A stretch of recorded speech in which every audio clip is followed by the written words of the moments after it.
Assalamualaikum warahmatullahi wabarakatuh. Perkenalkan, nama saya Agung Aprianto, NPM 721213185 dari kelas Manajemen MSDM 2021C. Di sini saya akan menjelaskan materi yang saya resum tentang perencanaan SDM.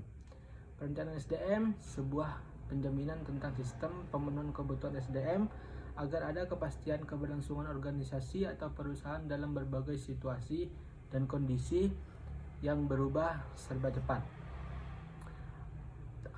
Terdapat manfaat-manfaat meningkatkan efektivitas dan efisien pendayagunaan SDM, meningkatkan penghematan biaya, memastikan kebutuhan SDM yang kompeten, mendorong terbangunnya sistem informasi SDM yang akurat, meningkatkan koordinasi antar SDM, menciptakan suasana kebersamaan.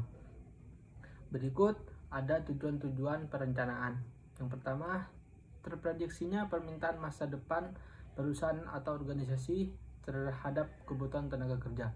Yang kedua, terprediksinya jenis pekerjaan yang masih tetap dibutuhkan.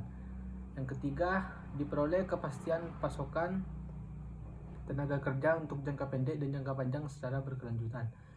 Yang selanjutnya, terdapat fungsi perencanaan SDM. Yang pertama, sebagai acuan atau pedoman bagi perusahaan melalui departemen atau divisi SDM.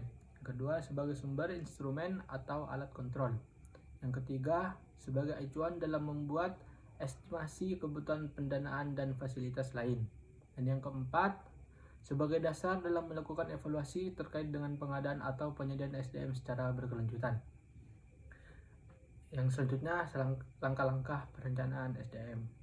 Yang pertama, mengumpulkan dan menganalisa data untuk memperkirakan permintaan tenaga kerja, rencana bisnis di masa mendatang, dan memperkirakan jumlah permintaan SDM. Yang kedua, menetapkan sasaran SDM. Yang ketiga, mendesain dan mengimplementasikan program yang akan membantu organisasi untuk mencapai tujuan SDM. Selanjutnya, tantangan di dalam SDM. Tantangan pertama, produktivitas tenaga kerja, memastikan konsistensi atas produktivitas adalah tantangan terbesar bagi perusahaan. Tantangan kedua,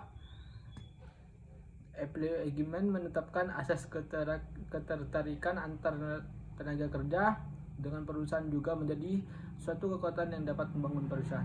Tantangan ketiga, biaya investasi SDM, proses investasi atas sumber daya manusia itu sendiri menjadi tantangan yang penting dan strategis dalam organisasi.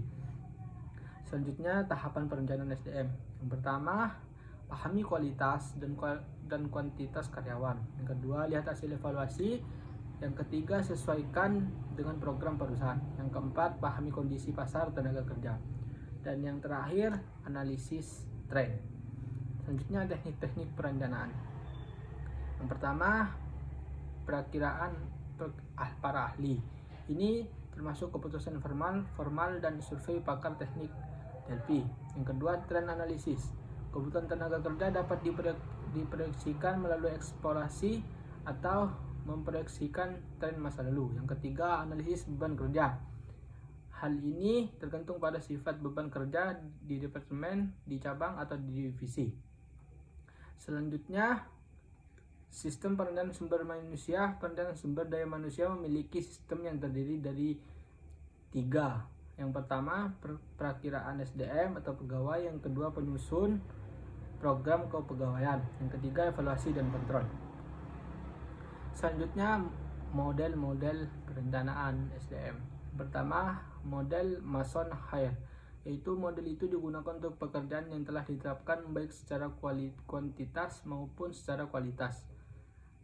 Yang kedua, model Adreu-Escola, yaitu model ini terdiri dari 5 komponen, yaitu tujuan sumber daya manusia, perencanaan organisasi, pengauditan sumber daya manusia, peramalan sumber daya manusia, dan pelaksanaan program sumber daya manusia. Yang terakhir yaitu model USAF, yaitu model ini yang paling berhasil dalam mengkondisikan pendayagunaan personel yang efektif dan efisien. Dalam ini, pendekatan yang digunakan adalah modern dan ilmiah. Sekian yang saya dapat sampaikan, kurang lebihnya saya mohon maaf. Wabillahi taufiq wal hidayah. Wassalamualaikum warahmatullahi wabarakatuh.